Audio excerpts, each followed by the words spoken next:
I'm back to session 5. Yes, this is session 5, everyone. Hopefully your preparations are going well.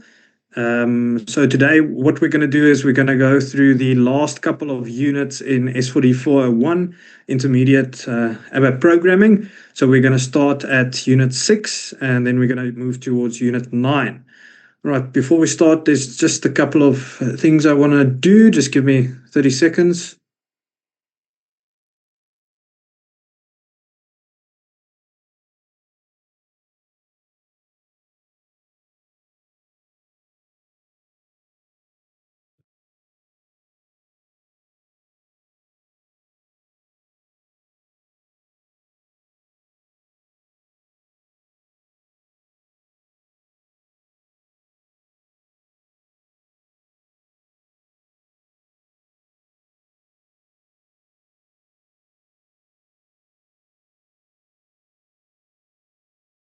Right, so Bill, I will share all the files again.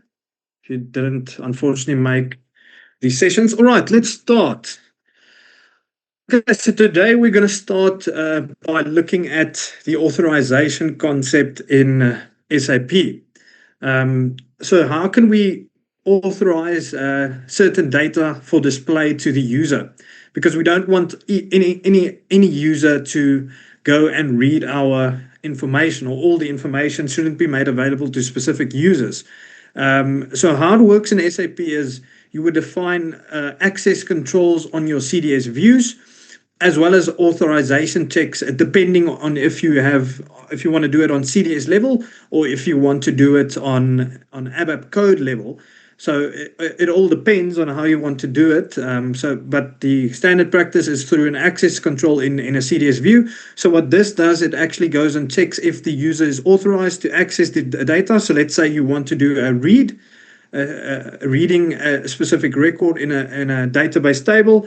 It will go and check the access control and see if the user has access or not, and then it will only return the records that are allowed to be seen by that user.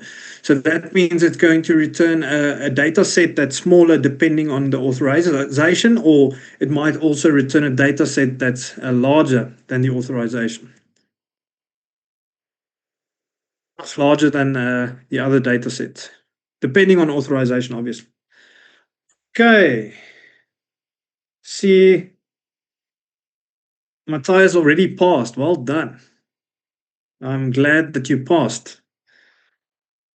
Maybe you can share some tips with the rest of the people in the chat.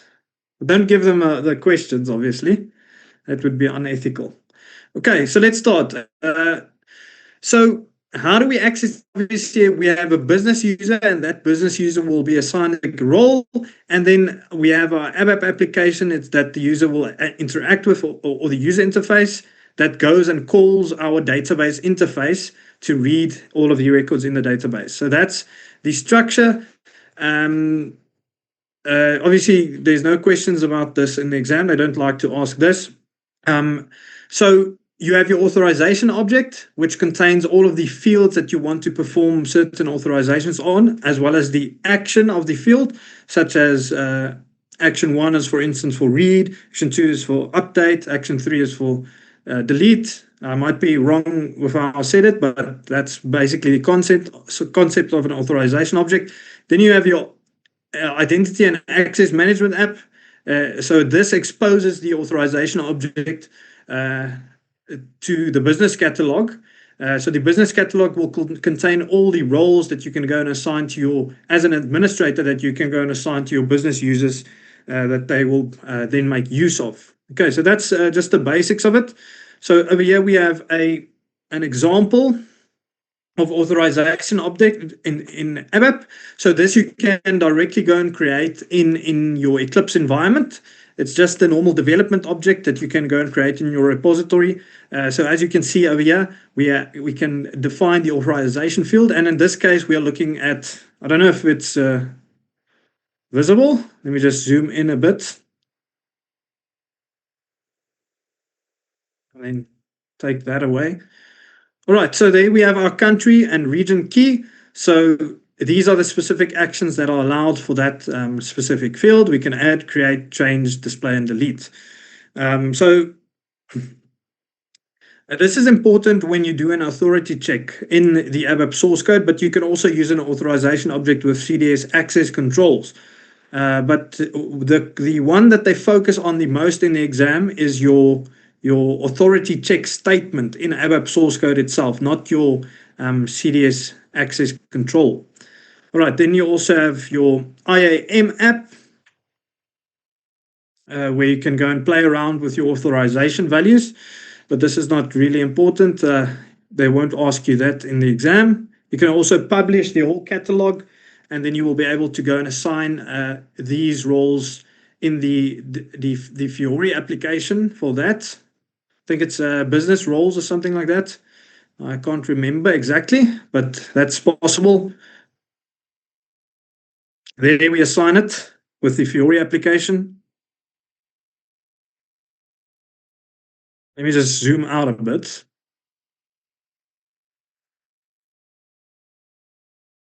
All right, so this is what I was explaining at the start of the session, where we have two different cases where we want to provide an authority check or authorization on a specific data object.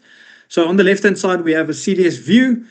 We implement implicit checks using access control objects. And on the right-hand side, for create, read, update, and delete, it's actually an explicit check using the authority check statement. So you would go and explicitly state the following keyword in your ABAP code to go and check the user's authority. And then afterwards, you will have to go and check the system variable psi dash, what's the variable again?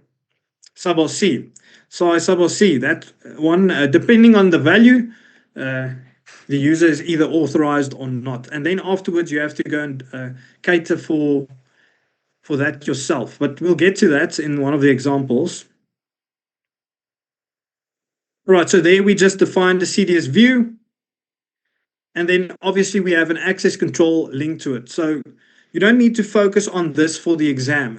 I haven't seen a question for access controls in the exam, but your access control is very similar to your authorization object because it makes use of the actual authorization object, which is called over here. And then it also checks for the activity. So the activity basically defines the action that you can go and perform on the database. All right.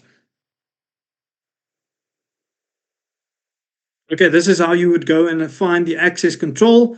So you would go on the view entity and do a where used list, just like you would in the GUI, and it will pop up everywhere that it's used. So obviously this access control, that's how you can go and locate the specific access control and change it depending on what access you want to grant. Right, so that's possible.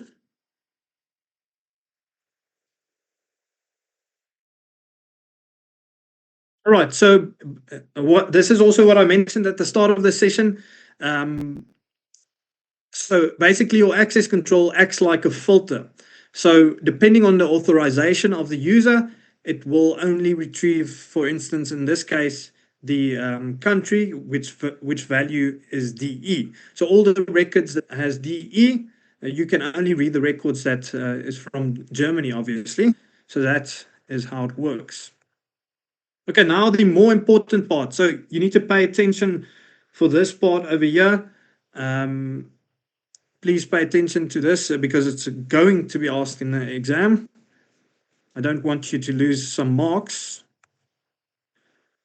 All right, there's our authority check object. So this is the keyword that you would go and explicitly specify in your ABAP source code. So we have our object name, and then on which fields do we want to perform the authorization. So these are the fields of the authorization object, your country field as well as your activity field. And then obviously the field's value needs to be US, and we only want to perform 03. The action of the 03. It might be read, update. I can't remember. I forget those things. Okay, so this is what I meant. They like to ask a question in the exam that states let's say you perform an explicit authority check in your ABAP source code when the user wants to access a specific resource. How do you cater? Does it automatically go and filter out the records, or does it automatically go and perform the ABAP logic afterwards? No, it does not. So based off of your size sub RC, your system variable, so this variable will contain the result that's happening after your authority check statement. So when it's 0, that obviously means it's been successful. But when it's another value, it means your authority check was not successful. So that's what we cater for here in else. So if your size sub RC is not equal to 0, it will go and perform the else. If it is 0, obviously that means the user is authorized, and then you can go and select your relevant data from the relevant data source, also with the filter condition that you want to specify. And obviously, if it's another value, it's going to say no authorization. So this one is very important for your exam. Please take note of what I said about this. I just want to see before we continue, there's a couple of questions maybe.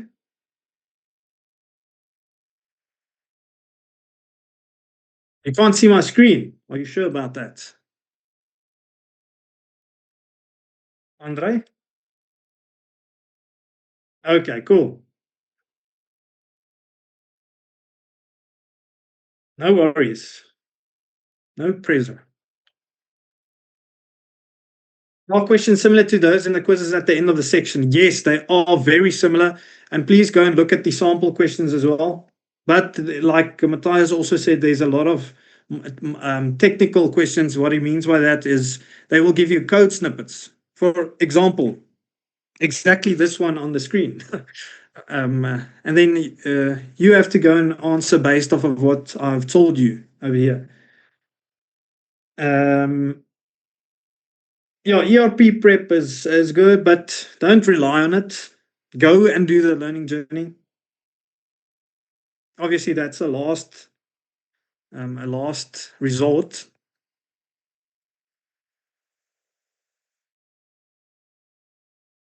And now we're going to look at some OOP. There's also a couple of questions about OOP in the test. It's the weight for that is very large in your exam. So let's quickly look at it. So OOP is basically you create a blueprint for a specific object. So it's all about object-based programming. So we have our objects over here: cargo plane, plane, passenger plane. So cargo plane is obviously a type of plane. And then we have a more general definition of a plane, which is just a normal generic plane. And then we have a specific passenger plane. So as you can see on the hierarchy there over on the right-hand side, your plane is actually the top level entity because it's a more general representation of a specific object. Then we can also have child entities, which relates to the more specific versions of your object. So in this case, we have cargo and passenger. So they share similarities. That's why they have parent as well as child classes. So the more you go down into the hierarchy, you will notice that it becomes more specialized. So your cargo plane will contain specialized methods to perform certain things that a passenger plane might not be able to do. Right. Hopefully everyone understands that. And then we have our UML diagrams. So in inheritance, this is what's meant by inheritance. You have parent and child classes. So in this case, we have LCL plane, LCL passenger plane, and cargo plane. So we have a couple of attributes over there, and then we also have a couple of methods over there. So this is standard practice. If you want to go and retrieve attribute values from a class, you would go and implement setter and getter methods to go and retrieve the data for the specific object that you pass in the set attributes. So we notice over here, these are the child classes. So it inherits actually some of the attributes from the parent class. Okay, so this is how we define an inheritance relationship. So we would just use the keyword inheriting from LCL plain over there. So your superclass is the more general one, and then the specific one is the one at the bottom, and that is known as your subclass.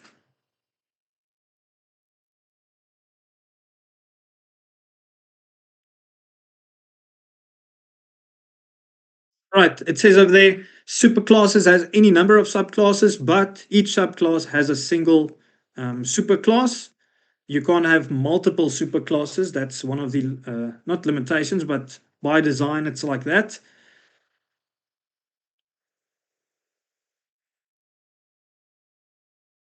Right, let's look at how to extend a subclass. Okay, so we have our declaration over there of a data type seats type I in our private section. So the visibility is also important. Depending on the visibility, it will be visible to your superclass or not. So if it's private, that means the attribute over there is not visible when you want to try and access it from a superclass reference. So if it's protected, that means you can go and access it through the superclass reference. And if you set it as public, obviously you can access it from anywhere. Okay. This is where protected section comes in. That's where you want to go and specify. It says the subclass can access manufacturer directly. Right. So if you have your superclass and you define under the protected section any data variable or maybe a method, it is visible towards the subclass. I think that's also basic programming or basic object-oriented programming that a lot of you might be familiar with. All right. So I would say go and focus a lot on your object-oriented programming. I can't really give specifics, but I will try and give you one or two pointers on some of the questions that's in there when we get to that specific slide. All right, so what do we have here? Redefining methods. So obviously, when you want to redefine a method, that means the method implementation will be different based off of the class that you are calling it from.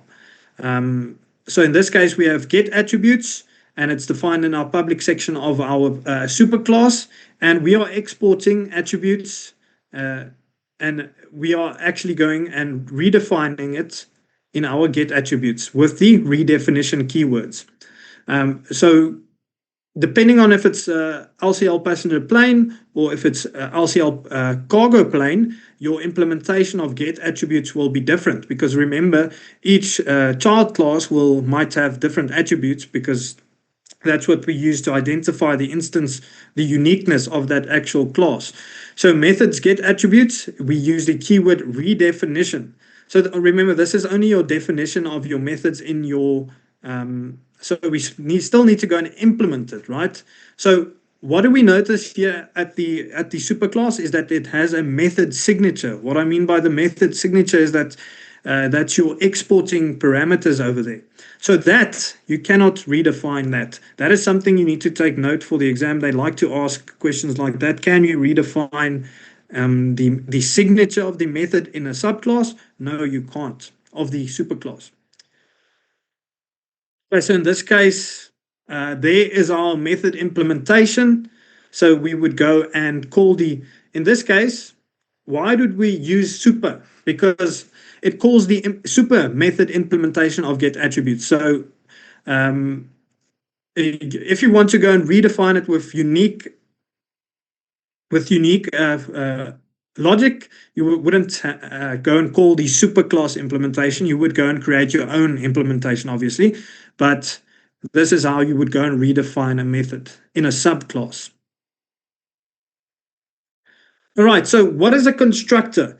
A constructor is basically for creating a new instance of an object. So let's say you want to have one cargo plane, you would go and you make a constructor with that, and the constructor will pass the relevant values to the attributes of the class. And then if you want to make a new one, you would go and create a new variable that calls a new constructor with new values. So that is how we go and create instances of classes. because we want to work with data with object-oriented programming. This is one of the core concepts, your constructor. All right, so this is sort of a default constructor visualization. It means your variables are empty, but it just creates the instance of the object in program memory, but the attributes aren't filled. So this is how we initialize the components. In this case, we are initializing the plane and using the constructor to go and pass the manufacturer and type values. Okay, so there we have a constructor that's actually passing attributes and values.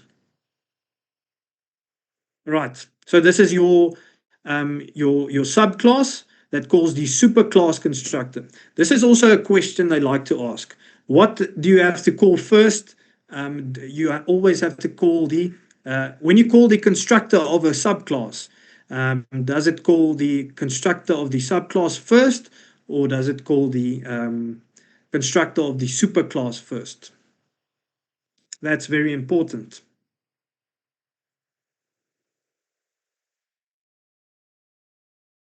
Okay, the sequence of constructor calls.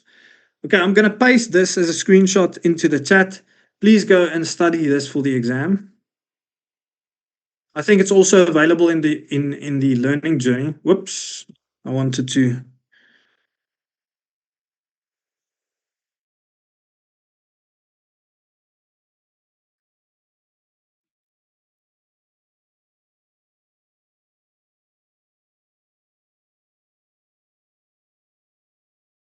There we go. So what does it call first? It calls your static constructor first, and then it goes over to your instance constructors. That's how it works.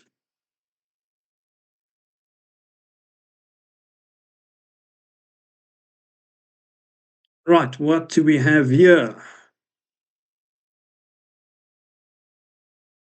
Oh, abstract classes. Okay, so that means that no instances are allowed, so we can't use the new keyword.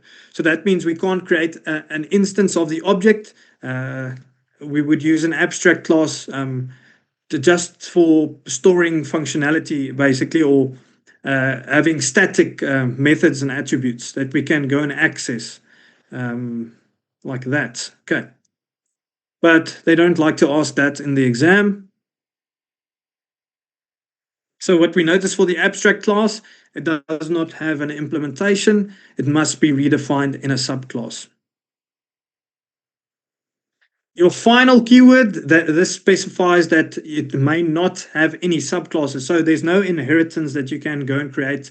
It depends on how you want to go and create your class and for what specific use case. Then you would go and create a class that does not have any subclasses. This is very niche, but they don't ask this in the exam, so don't worry about that.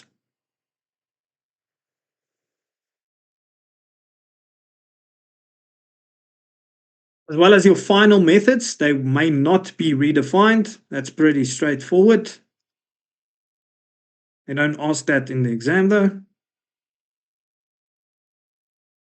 Okay, so this is an example of how we create an instance of a class. So we would go and use the new keyword. Or actually first we have to go and create a data variable called passenger, and then we say type ref to LCL passenger plane. So LCL passenger plane, this is the class itself. So now we have a data variable that is of type LCL passenger plane. So if we didn't do that, we would have gone and given the class name over here.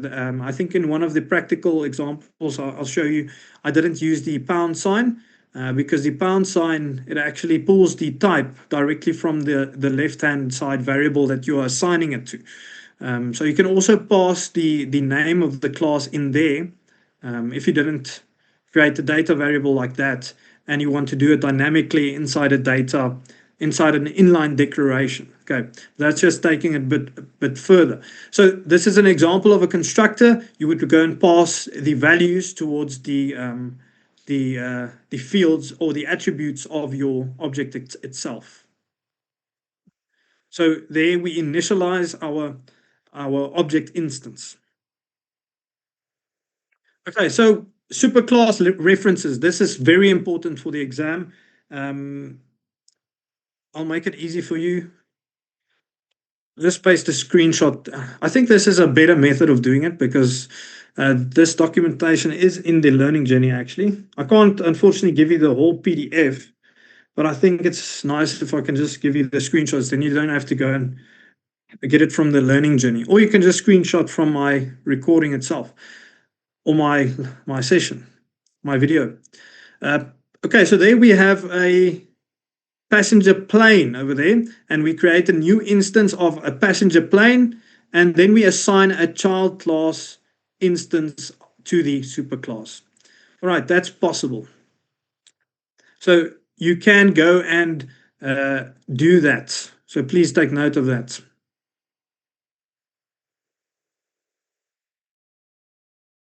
Right, so we get things like upcasts as well as downcasts. This is also very important for the exam. In this case, this is an example of an upcast. So how do we do an upcast? We can just do a normal assignment, but when we do a downcast, there's a special character for that. It's the question mark equals to sign. But there's cases where you want to do that or you want to do an upcast. So in this case, we want to go and assign a passenger to a plane. And we can't go and access the plane get seats through the plane instance. So we can access the attribute. So that's why we would go and do an upcast. So please also look at this for the exam.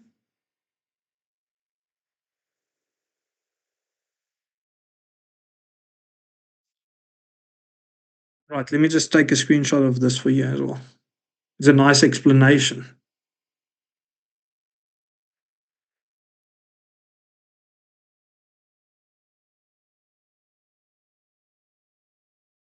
Right, so it says downcast is assigning to a specific type cannot always work because not every plane is a passenger plane, but an upcast is assigning to a general type. It always works because of it is a is relationship. Right, that's very important for your exam. Okay, so the cast operator, this is how you would go and explicitly perform the cast. So in this case, we are just creating a new instance of a passenger plane, and we are assigning that passenger plane instance to the superclass. If you want to do it the other way around, this is actually known as a downcast because we are explicitly assigning a reference of a superclass towards the subclass reference. But if you want to, there's also another way to do this. You can use the question mark equals to that a lot of the classic ABAP developers are familiar with.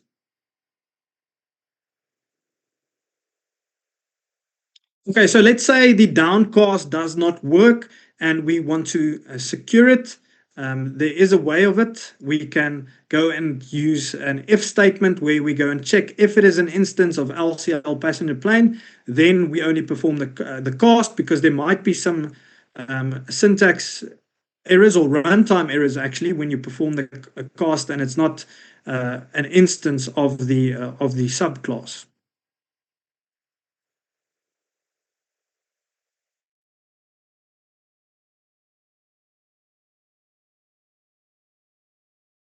All right, so we also need to look at interfaces for the exam. I think there's two questions about interfaces that might be a bit tricky.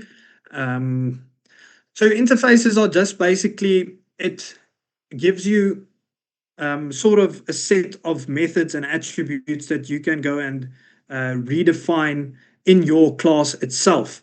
So it's a unified approach to different classes on the left-hand side, and we have a simplified approach to a complex class. So these are the two cases that you can have, but you don't have to worry about that for the exam.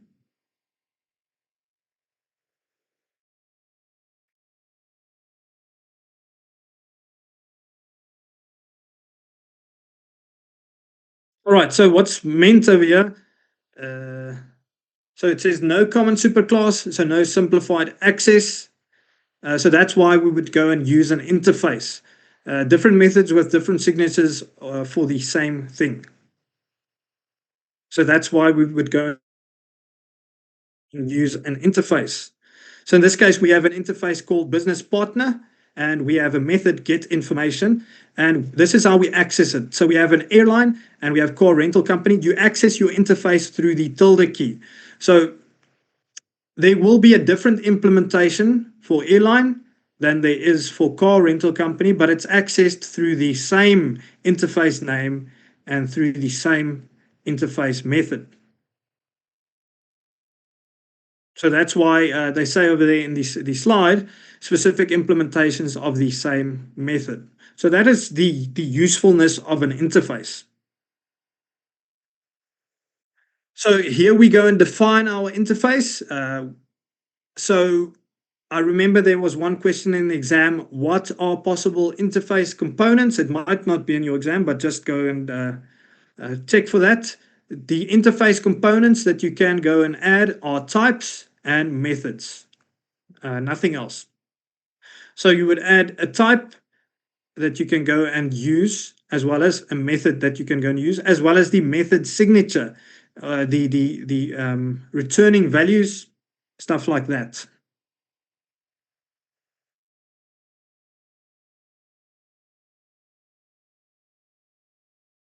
Okay, so there's our definition of our interface, and then we make use of that interface in our class definition. So if you want to go and make use of the methods that's available in the interface, you would go and expose it to your class over here like follows. You didn't understand too on why and when we use interfaces. So basically it's if you this is a very good example of using an interface. So if you have, for instance, get information, each airline will have different types of information. Oh, sorry, there's a difference between your airline and your car rental company. So that object will have different attributes. Do you agree? So that means you need a specific implementation for your get information for your car rental company as well as for your airline. So that's why your interface, you could just go and call using the same interface name as well as the same method name, so that you can just you don't have to go and create your own method for each class or for each different object. So it's shared.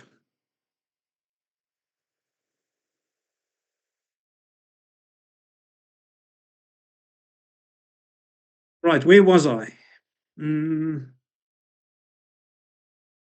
Okay, so I was here at the class. So if we want to use a specific interface in our class, we would need to go and define it in the public section. This is very important.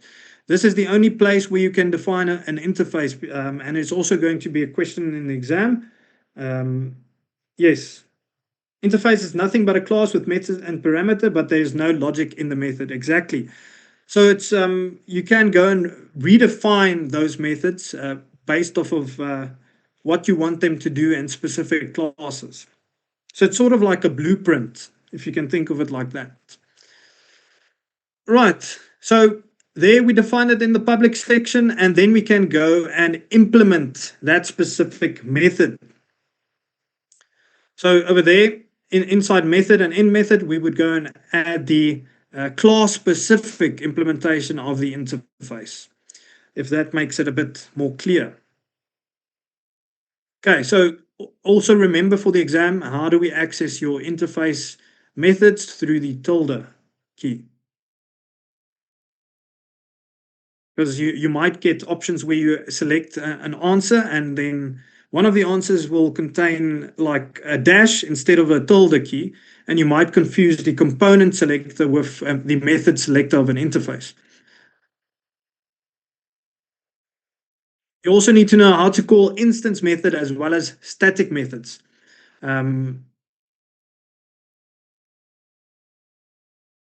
so in this case, we're just calling your interface, and this is how you would go and call it through the interface name, or you can directly call it like that as well. So it is possible to call it through your interface name, or you can call it through your partner object but it has to be assigned to rental over there.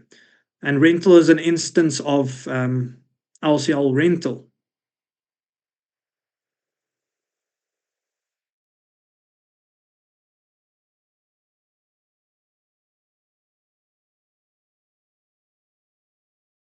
Here we just see that we can go and cast a rental object to a partner object, but we can't go and do an assignment of a partner to rental.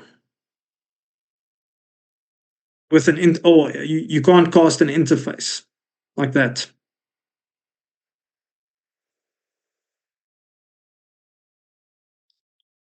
Then we also need to cover factory method as well as singleton patterns. Okay, so your factory method is just a nice way of building instances of objects. So we sort of append it to a table so that we know that the instance of the objects is already created or not. So here we have an example. This is the normal way you would go and do it, but if you want to use a factory method, you would go and do the following. You would go and create a data variable that's referencing a class, and then you can go and call that class static method. Obviously, this is a static constructor that goes and calls the following method over there. So it returns an instance of an object if it already exists, or if it does not exist, it will go and create it. So that is basically what a factory method is, but you don't have to go and study this for the exam. This is just a very standard way of implementing your factory methods that a lot of the SAP standard code also makes use of. Okay, your singleton pattern. So your singleton pattern means that only one object can exist. Okay, so when we go and create an object, only one object will exist. If it does not, it will add, or it will go and read the interface. If it does exist, it will only use, so basically that's the table that I was talking about. So it goes, the method get connection is there for creating the instance of your class and then appending it to the table. And if it exists already, it just goes and reads it. So it doesn't recreate the instance of the object. So these two go hand in hand, your factory method as well as your singleton pattern. Okay, so this object obviously does not exist. What it's doing over here, it's just inserting into the table. It's creating an instance of that object and inserting it. So this is basically your constructor, basically.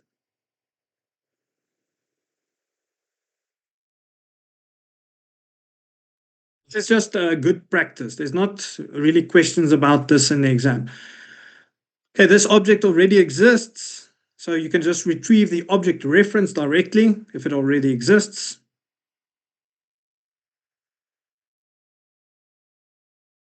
Right, so let's move over to your error handling exception classes. This is also very important for the exam. You need to know what the catch keyword does. So it catches a specific exception and the order in which you want to go and catch the exceptions. So do you want to catch a specific exception, or do you want to catch a more generalized exception using the root, CX_root? So I remember there was a question in the exam that they asked, how do you, what's the order or the best practice to go and catch errors when you do a try catch block? You would go and catch the specific exception first, and then have another catch where you, after you've caught the specific exception you want to catch, you would go and catch all of the rest of the exceptions using CX_root. So that's the order in which you want to work in. Handle errors, different errors separately. Obviously, you can go and implement multiple catch blocks for specific errors. That's what I meant with more specific. And then you, after that catch block, you can go and say CX_root. You can also chain them into one block. It's also possible.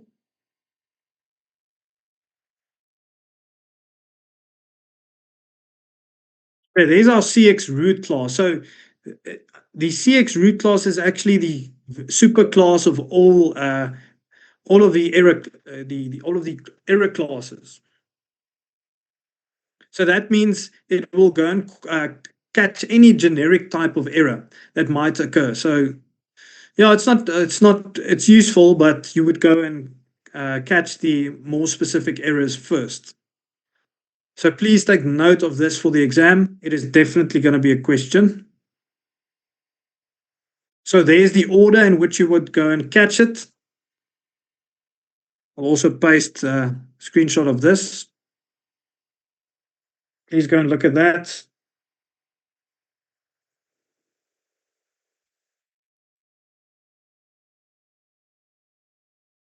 All right, let's continue.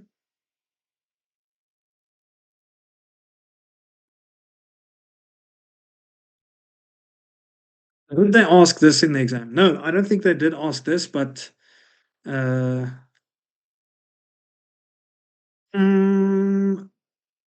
no, they did not. Okay, so this just catches the error into an inline declaration, inline declared data variable. So it would go so that you can go and write it to the console or display it to the user. So you can do that. That's possible.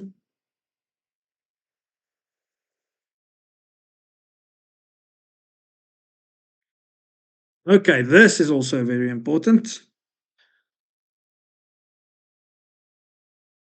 Please look at this.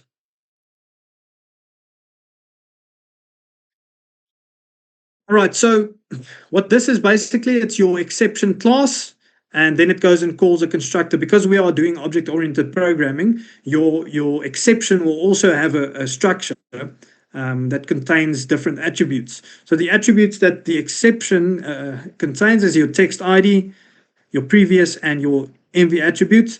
In this case, that's what this constructor contains. So the one that you need to focus on is previous. So this one over here. So let's say, for instance, your previous, it contains the exception of the previous class. So let's say you want to handle the exception somewhere else, you would go and pass it, or you would go and access it in the previous variable. So let's quickly read over here. Method can catch second exception, but has access to both. So let's say, for instance, in a class, an exception occurs, and you want to handle that exception somewhere else in the following classes. You can go and access the exception message in the previous attribute over there. So this is basically what it's meant for. Please also take note of this for the exam. Free mark. Well, if you get this one, because the pool of questions are a bit large.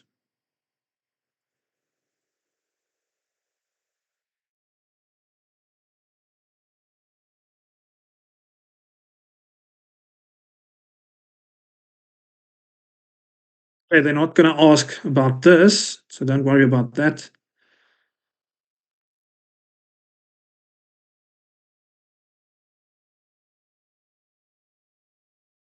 All right, so this is an example of how you would go and create your exception class. It inherits from a parent class. Over here, you also have a nice user interface where you can go and set the numbers for your specific messages that you want to go and call. So for specific error messages, you would have different numbers that you can go and access, as well as the variables inside there. I don't know if you can see. Your ampersand over there indicates that it's actually a variable that you can go and pass. So in there, you can go and pass your, for instance, your connection number, the number that the user is trying to go and read, and then it will go and throw this error if it does not exist, and also notify the user that that specific connection number does not exist. So that is the use of the exception text that you can go and create.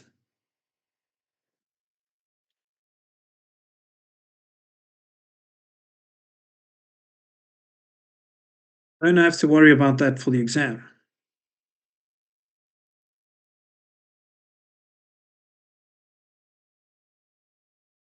Okay, skip that.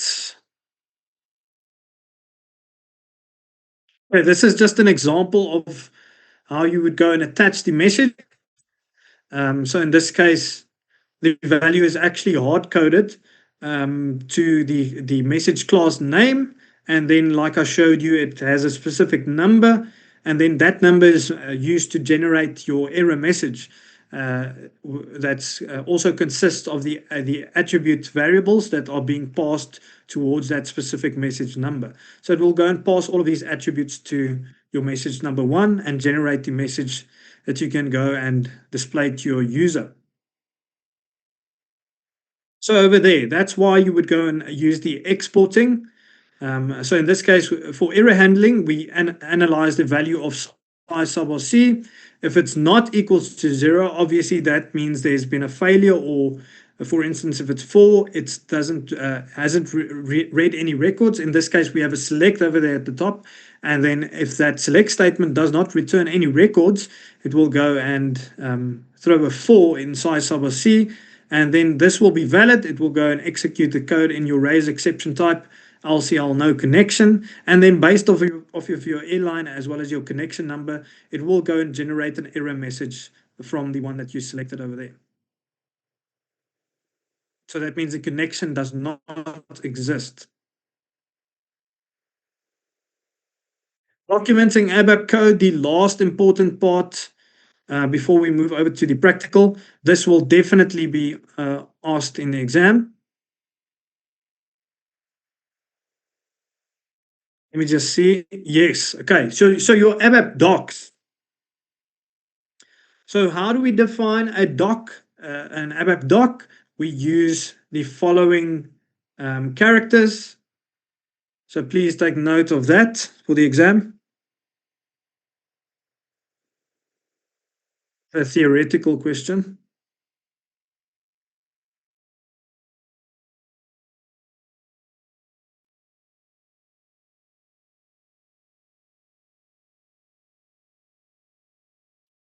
Right, so basically what it does is if you go and look F2 on the data object that you in your development in your source code, it will go and add this documentation part over there that you can already see in a lot of SAP standard data standard repository, standard source code or standard objects.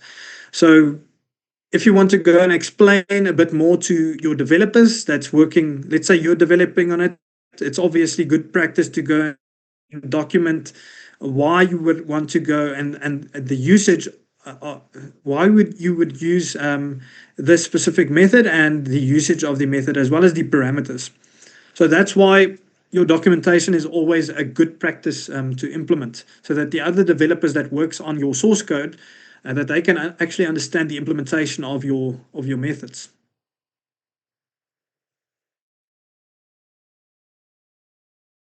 Right. I think that's basically it. It's just showcasing how to create it using shortcuts.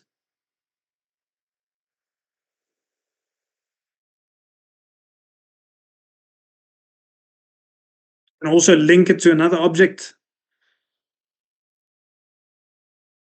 But they won't ask that in the exam, so you don't have to worry about that. Okay, so that's the end of your intermediate ABAP programming. Next time I see you, we're going to move over to a bit of CDS and data modeling, where we are going to go and create all of the repository objects, and then also look at more of your CDS stuff and data modeling. All right, so let's move over to the practical side of things. This is going to be a bit shorter session. I see that already. Okay, so I have two classes over here. I have a parent class as well as a subclass.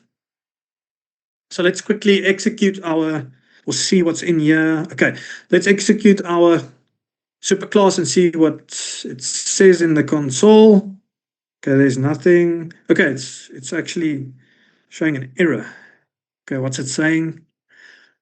Object ref not assigned. Okay, so there's a null reference, I think. Where's Where's the error? Let me just see.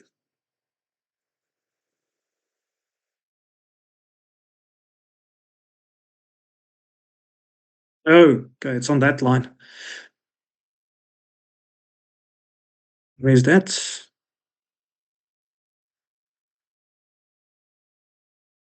Okay, forgot to remove the comment. Cool, should work now. Let me just activate that.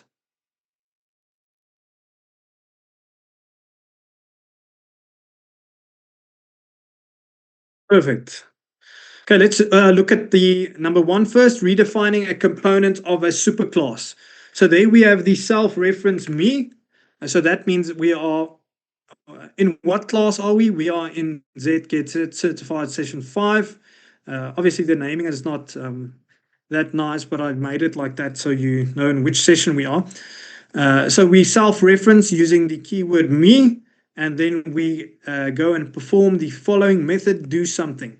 So it goes and it does the implementation over there for that method. But when you want to go and call your subclass implementation, you would go and do it as follows. So this is what I meant with an inline declaration, and you would go and use the new keyword instead of the hash. So I created an instance of my subclass over there, and I assigned it to low subclass. That means local object subclass. And then I went and called the do something method of my subclass. So if we go and look at the subclass, that implementation is a bit different. So that's how you would go and call the super method, and otherwise it would go and call the subclass implementation. Okay, I see there's someone already answered that. Shift F1.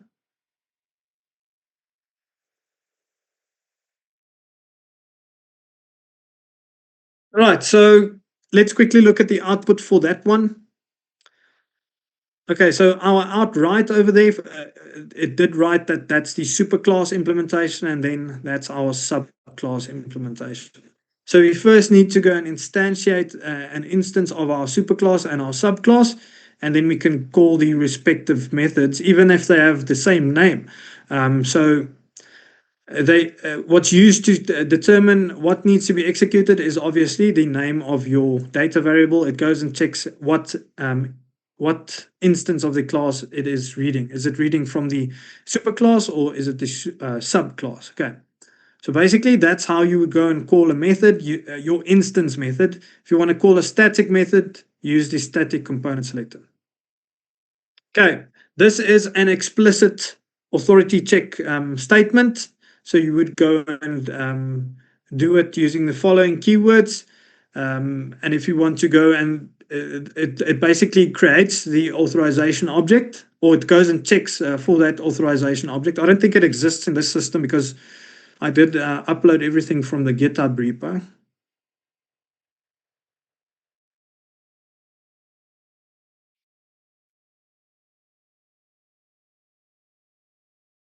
I haven't created it yet. See,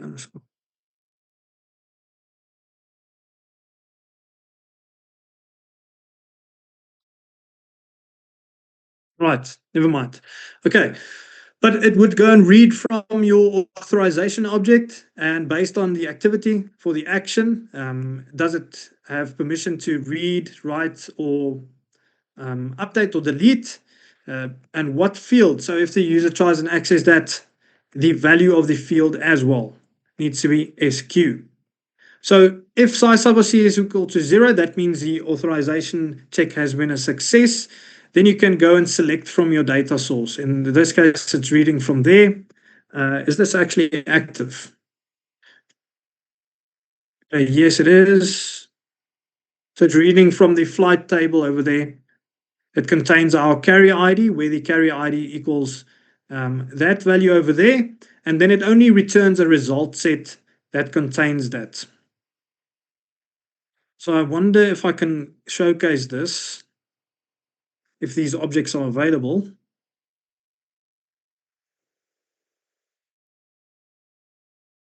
And just see the value of that variable.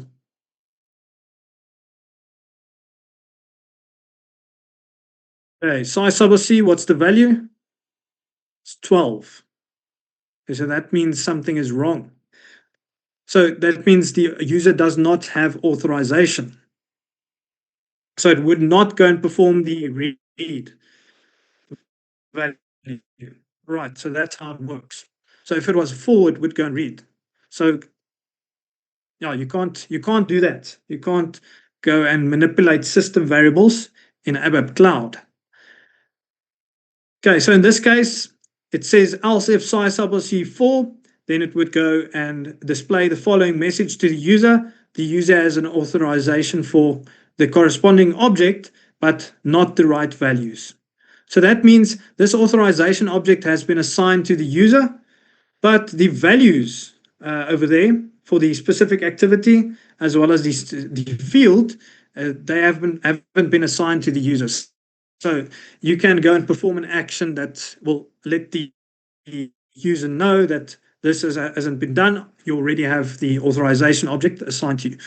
But when it's 12, so that's what we saw in this case, it is 12. So that means the user does not have an authorization for the corresponding object at all. So that means at the top level, that object does not even exist in the user authorization. Okay, so there I added a comment. The user needs to be added using the Fiori apps, maintain business users, or SU01, where you would go and assign the roles and the catalogs, as well as PFCG, or the role menu. Apologies. Yeah, but obviously we are working in ABAP Cloud, so we won't have access to the GUI if you're on the public cloud. On-premise systems, obviously, will have that. So it says if the authorization check fails, you must ensure yourself that the user cannot access the data. So that's also one of the things that you need to know for the exam. It's very important. You need to go and take action if the authorization check fails. It does not handle it automatically. All right, let's look at the interfaces. So obviously one of the examples of an interfaces is your class run main. A lot of the people were actually asking, why are we using class run main? It's just to display on our console, and we are actually redefining the class run main. So I just want to see, I took notes here of what I want to show you. And then also some of the details about interfaces. This is extremely important for your exam. Is that instance methods are not implemented in the interface. Implementing classes must declare the interface in their public section. That's also something I did mention to you. And static methods, instance methods, static events, and instance events are possible interface components. So let's quickly look at that interface. I just want to forward navigate using F3. Okay, so there's an example. We have a method main over there. So that main method, depending on what class it is called from, the obviously you will have different classes that makes use of this interface. And then based off of the implementation of the main method, in my case, it returns a different result. So that result is actually what you see on the console when I run the application. Right, so that's one of the examples of an interface that I can show you. Didn't create a new one because that one was already available. So you can just go and navigate. Obviously, that one is easy to navigate through and go and play around or look at and go and play around with before the exam. Okay, where was I now? Okay, I'm in the subclass.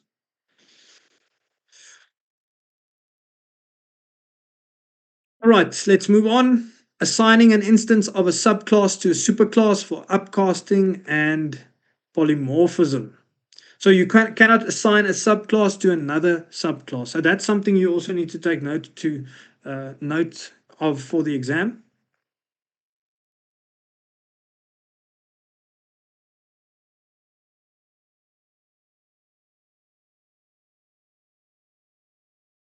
We cannot access public redefined methods through the superclass.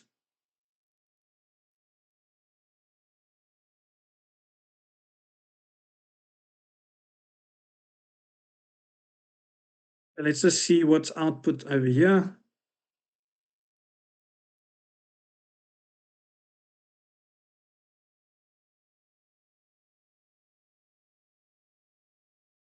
Okay, so what's happening over here is that we are assigning a subclass to the superclass.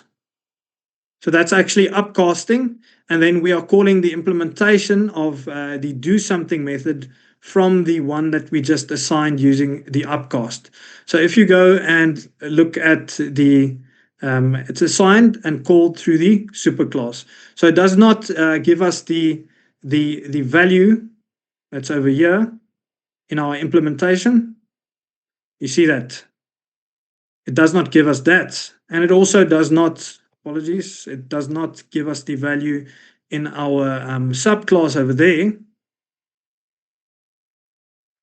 So that's your subclass do something implementation. So if you go look at the implementation over here that I've done the upcast on, because I've assigned a subclass reference to a superclass variable type, it will go and call the subclass implementation. And I also appended an additional value so that you can just see that it executes this line of code.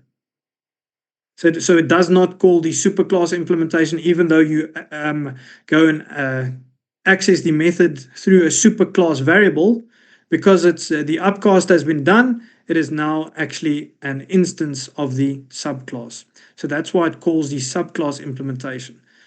So that is basically how your upcasting works. So what's meant by polymorphism is that one object can function as another. So it basically takes on the form of something else. Right. Next, your downcast. So we looked at upcasting. So your downcast is obviously in the opposite direction, where you move from the superclass reference and you assign it to a subclass to access some of the methods in the subclass that might not be accessible from the superclass. So we need to perform a downcast if we want to access the subclass variable LVL inherited public through the superclass reference.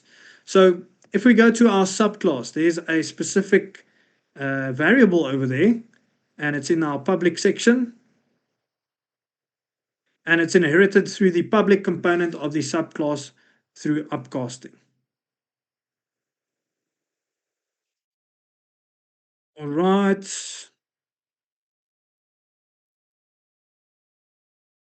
Now let's just see what happens if I uncomment this. I can't really remember.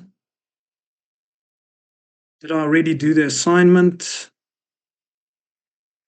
Oh, okay. I just wanted to showcase to you that you can't access it through the superclass. If you want to go and call a specific variable, that's not possible. Or attribute, apologies.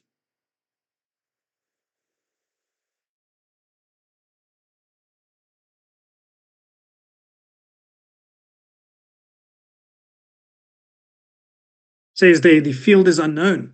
So that's why you have to do a downcast. Okay, there the downcast is performed. Quickly see if it works.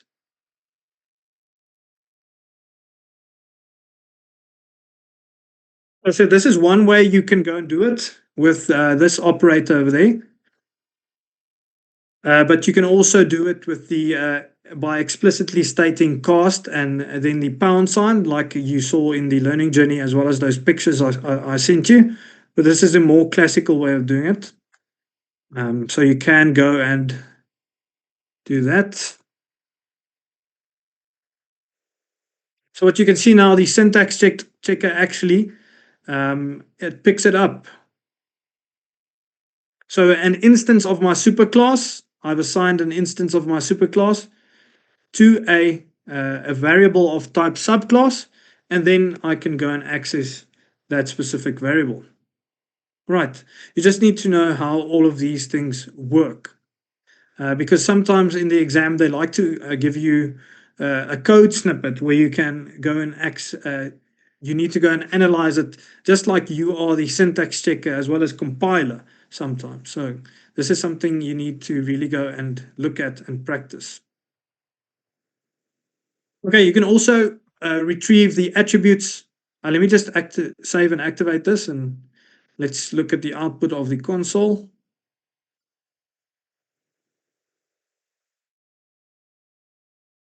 Now it caught the breakpoint. Resume it.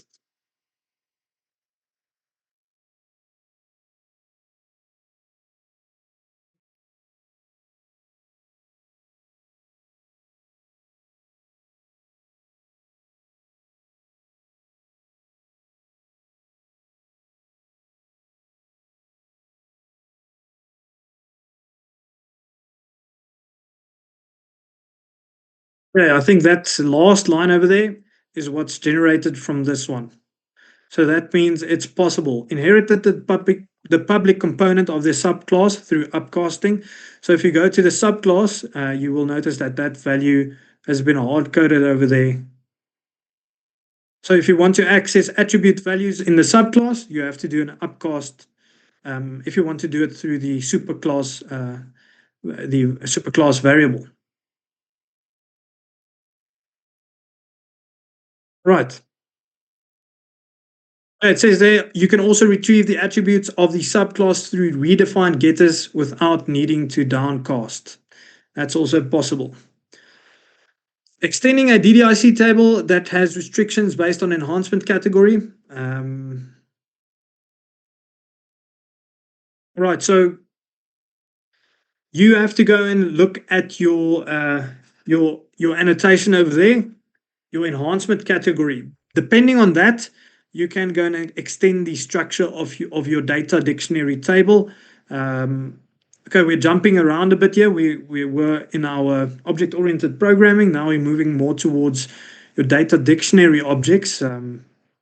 So if you go to your dictionary over there on the left-hand side, what do I have here? A couple of database tables. So there's a definition of our database table. And depending on what our enhancement category over there is, they also like to ask this in the exam. If it's not extensible, that means we can't add any fields to our structure over there if business requires it. But if it has another value, for instance, we have extensible character. So that means we can add fields of type character. If it's extensible numeric, we can add fields to the structure that's a numeric and also extensible any. Then you can add fields that has any type. So it's not really restricted. Okay, so that's just a bit more information about that one. They might ask that one. Then we also have annotation specifies which actions are allowed when accessing your CDS entities. And if access controls need to be set up. Right, so if this annotation is on your CDS entity, it actually requires an access control. So you need to go and check for that. Let me see if I have a CDS entity.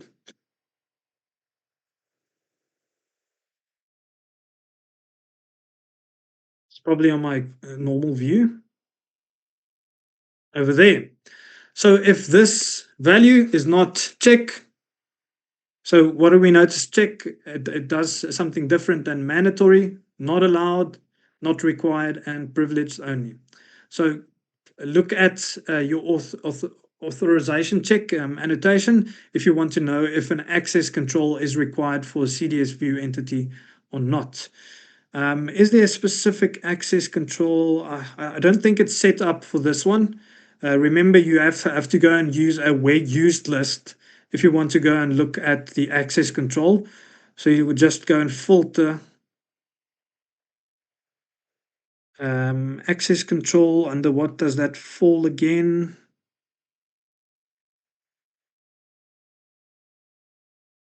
Not one of these. There we go. There's access control, and then you would go and filter for that. Okay, in this case, there's no access control that exists for this CDS view entity. Okay, but that's how you would go and do it. All right. Let me just see if we need to cover something else for this session. Right, I don't think we have to cover anything else. It's a bit of a shorter session because we only covered 4 units instead of 5 like the previous one. But most of these things that I did say was important, they are definitely going to ask in the exam, so it's going to come in handy. Okay, I'm going to copy the source code for all of you now, as well as some of the older source code.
Also, send dictionary. What are you referring to?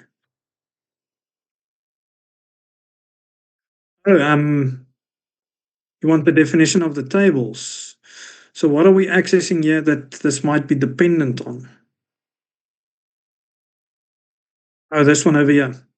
Don't have to worry about that object because it's not. You can go and create it on your own. It's just a copy of the flight table in the learning journey. What else is dependent? I think that's the only thing that we are referencing in the dictionary, as well as this auth check object. That one does not exist. You would go and create it. There's session 4 and then session 5.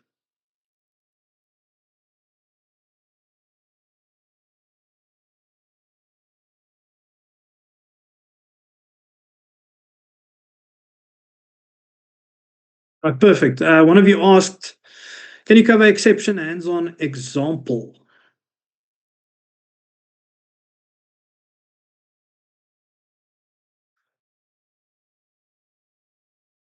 All right, so I can give you a quick example. You would just go and right-click on your package and say new.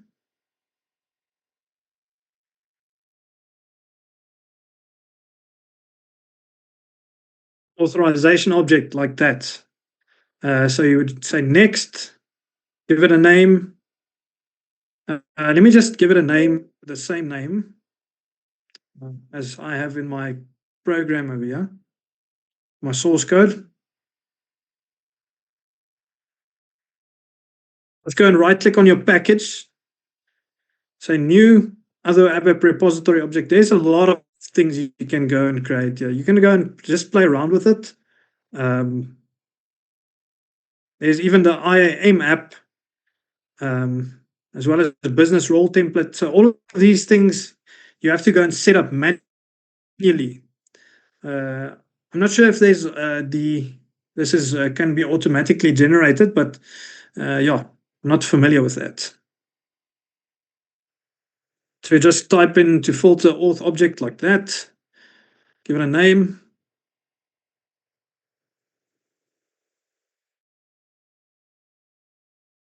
Sign transport request. And over there you can go and add the specific fields as well as your actions that you want to check for. So in this case, 3 is for display. or reading. Okay, that's basically it. Um, a quick example I can give you for the that's related to the exam is your best practice. So when you have logic and you want to go, let me just do it here at the bottom.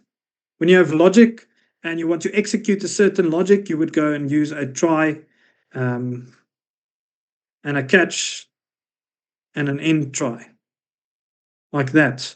So inside here, you would go and add your logic. Uh, mm, can't think of anything that I could showcase, but you also have your catch. Like, okay, I see Jewel took a bit of initiative over there. So we could just press tab and it's handled for us.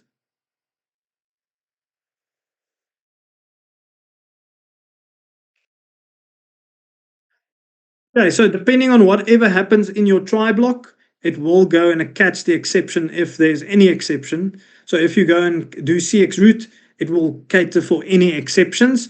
And then it's also caught into a data variable over there, which is output into the console. So division by 0.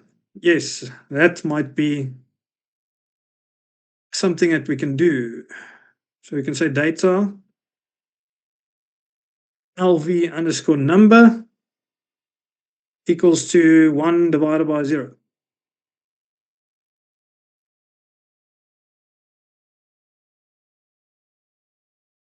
Am I doing it now correctly?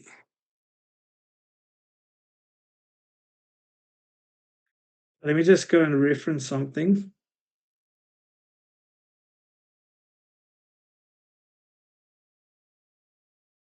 Oh, yes, it's a spacing. Thank you.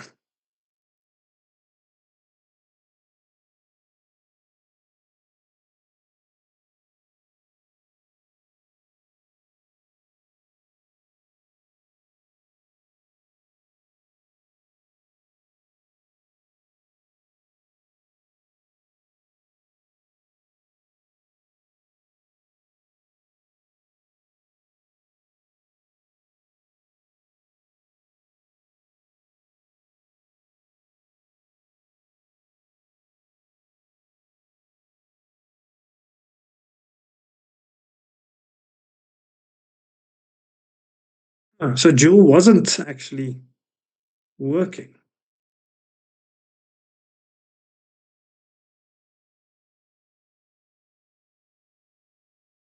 Probably text ID. No. Get long text. There we go. Yeah. So what's it complaining about now?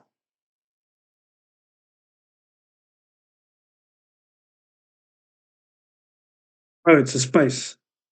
Again. See, that's why spacing. Spacing is very important.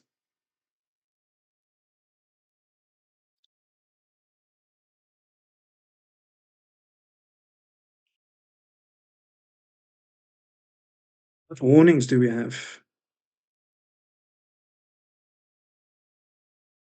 Oh, you see, it's even saying there's no access control so everyone can see our data. Oh, there we go. You have tried to divide by 0 during the operation division. So, but that's going to catch any error regardless if it was a divide by 0.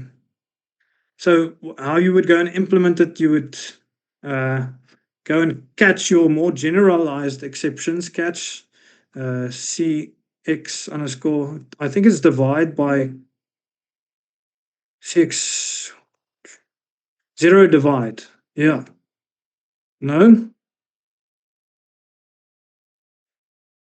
I can't remember what it was, but obviously there's all of your exceptions. You would go and catch. If it's a specific one, you would go and reference it, and then directly afterwards, that's your top level superclass of all of the other exception classes. Right. How did you activate Joule? I cannot activate it on my BTP trial account. Okay, obviously, I think BTP trial does not have Joule functionality, but it is available on the practice systems. Right, everyone, that is it for this session. I'm going to end a bit early if there's no any more questions. Learning SAP, yeah, you're correct. CXI zero divide. I had to jog my memory. Thank you. Perfect. Oh, you see, Joule even filled in the message for us. Okay, I don't even have to code, guys. Joule caters for everything.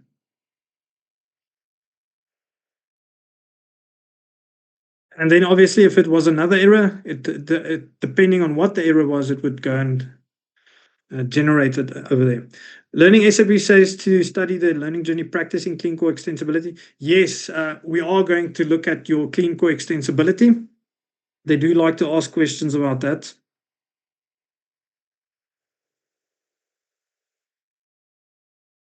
Right, everyone. I'm going to end early a bit. And then I'll see you next week.